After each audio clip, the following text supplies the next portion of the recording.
பிம்பம் சுந்தரமாக உள்ளது. இதன் காரணம் என்ன? எனது ரூபம் அழகா, இல்லை நீர் ஸ்திரமானதா?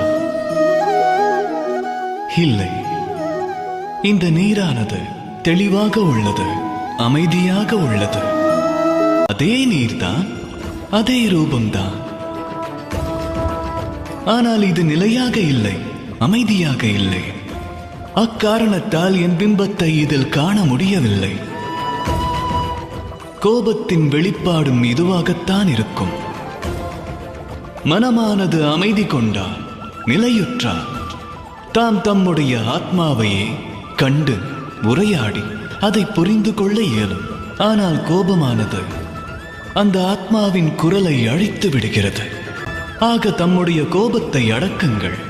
இல்லையெனில் அறிவீனத்தால் மூண்டெழும் அந்த கோபத்தீயானது